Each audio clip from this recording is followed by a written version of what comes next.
88 tahun setelah hijrah, tahun 622 Masehi, umat Islam sudah menaklukkan Eropa, dan umat Islam memimpin Eropa, bahkan kawasan Laut Tengah waktu itu hampir 800 tahun, dari tahun 711 Masehi sampai 1492. Dunia menyaksikan betapa hebatnya umat Islam pada waktu itu.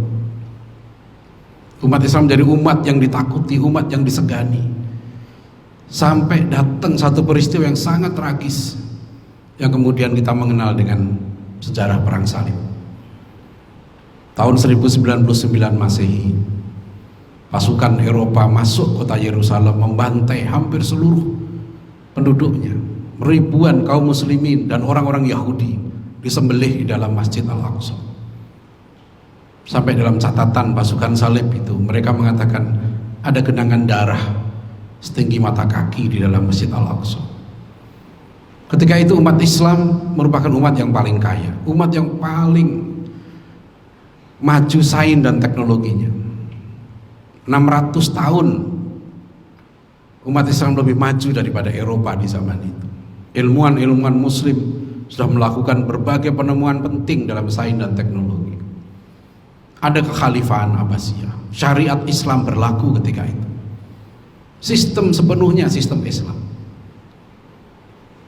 Inilah yang diteliti oleh Dr. Majid Ihsan Al-Gilani. Kenapa umat Islam yang begitu unggul, umat paling pintar, umat paling kaya, umat paling pandai, umat paling maju sains dan teknologinya, tapi kemudian kalah melawan preman-preman dari Eropa? Dan beliau analisis kenapa umat Islam bisa kalah. Maka beliau ketemu jawabannya pada hadis Rasulullah SAW tadi. Idza 'azzamat ummati ad-dunya nusi'at minha haibatul Islam. Kapan saja umat Islam ini memuja dunia, mengagungkan dunia, menjadikan dunia sebagai tujuan utama kehidupannya, maka akan dicabut kehebatan Islam dari mereka. Dan kapan saja umat Islam meninggalkan dakwah, meninggalkan perjuangan, meninggalkan aktivitas amar ma'ruf nahi mungkar, hurimat barakatul wahyi, diharamkan keberkahan wahyu atas mereka. Sekitar 3 tahun sebelum Yerusalem jatuh, Imam Al-Ghazali masih iktikaf di Masjid Al-Aqsa tahun 1096. Setelah itu beliau nanti menulis satu kitab penting, kitab Ihya Ulumuddin. Dalam kitab itu, bab amar ma'ruf nahi mungkar, Imam Al-Ghazali mengingatkan hidup matinya umat Islam, jatuh bangunnya umat Islam tergantung pada aktivitas dakwahnya, tergantung kepada aktivitas amar ma'ruf nahi mungkar. Kalau aktivitas ini lemah, maka umat Islam akan menjadi umat yang kalah, umat yang hina. Dan memang Rasulullah SAW juga menyebutkan, idza tabayya'tum bil 'ainah wa takhattum adnabal baqari wa radaitum az-zar'a wa taraktumul jihada sallallahu alaikum dhullan la yanzi'uhu hatta tarji'u ila dinikum.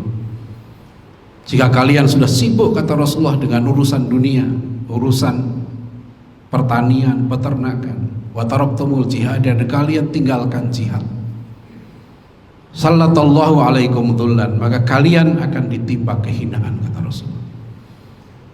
Kalian akan menjadi umat yang hina. La yanzi'uhu, Allah gak akan mencabut status hina itu, hatta tarji'u ila dinikum, sampai kalian kembali kepada agama kalian.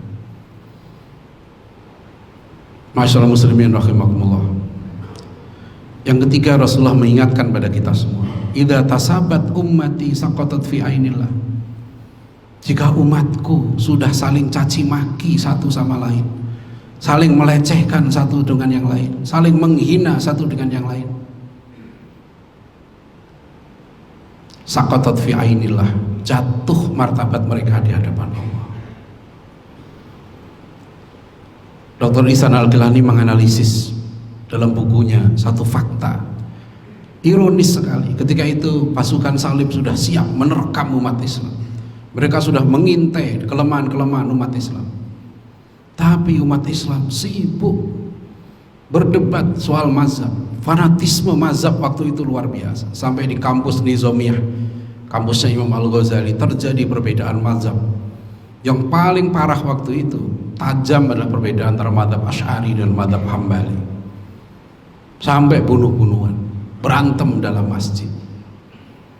Ketika umat Islam sibuk dengan urusannya masing-masing, kelompoknya sendiri-sendiri, datang pasukan asing membantai mereka.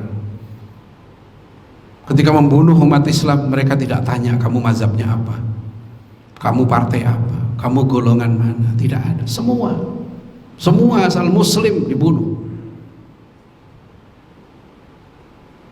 Ini yang Dr. Ihsan kali mengingatkan, bagaimana waktu itu umat Islam sibuk mengajak.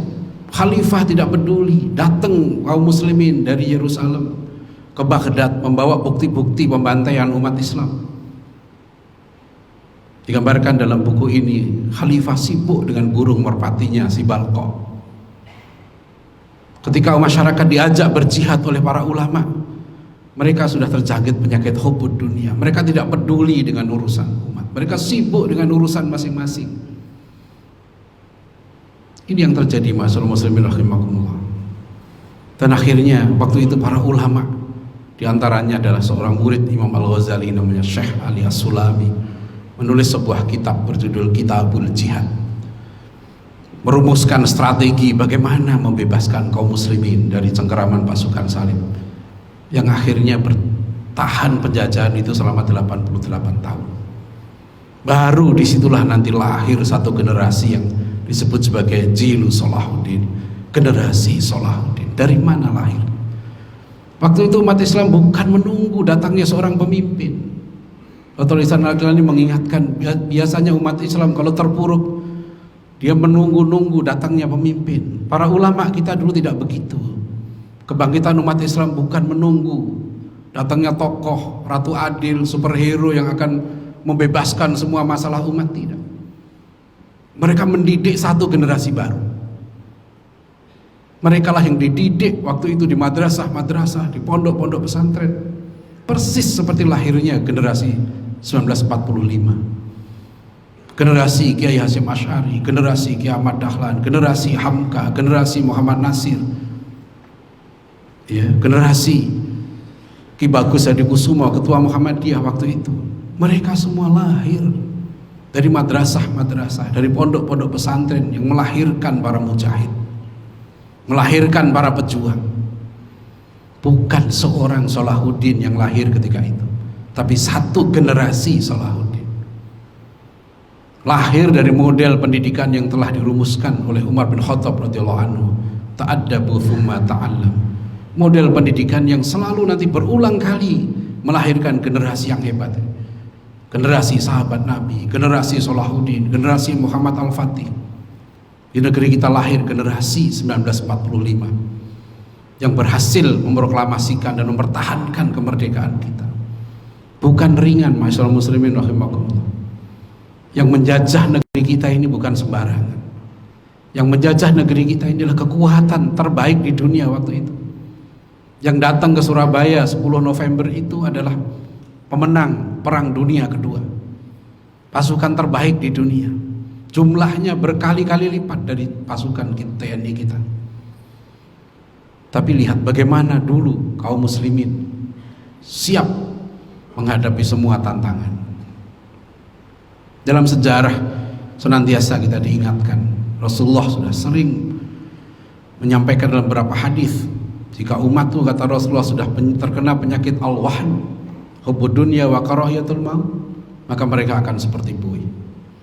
Sahabat Nabi bertanya, wa min qillatin nahnu yauma idzin ya Rasulullah, apa karena jumlah kita yang sedikit wahai Rasulullah, kita diibaratkan seperti makanan yang tidak berdaya dikelilingi orang-orang yang lapar. Umat Islam dikeroyok, kata Rasulullah, yushiku an tada'a alaikum al-umam, dikeroyok berbagai bangsa dan gak berdaya.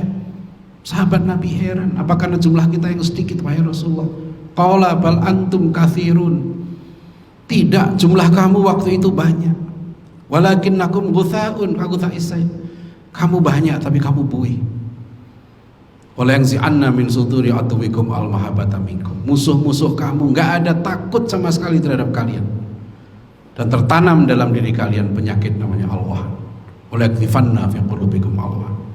Amal wahnu ya Rasulullah hubbud dunya wa karahiyatul maut. Ini masyaallah muslimin rahimakumullah. Masalahnya ada dalam diri kita. Masalahnya ada dalam rumah tangga kita. Masalahnya ada dalam masjid kita. Masalah kita ada dalam sekolah-sekolah kita, dalam organisasi kita sendiri. Apakah rumah tangga kita melahirkan para pejuang? Apakah sekolah-sekolah kita melahirkan para mujahid? Apakah universitas-universitas kita melahirkan para pejuang? Kalau tidak, nasib umat Islam akan sama, terulang seperti yang diingatkan Rasulullah SAW. Kalau semua memburu dunia, sibuk mencari keuntungan masing-masing, sibuk dengan urusan kelompoknya sendiri, bahkan sibuk mencaci maki kelompok yang lain. Ini sudah berulang kali terjadi.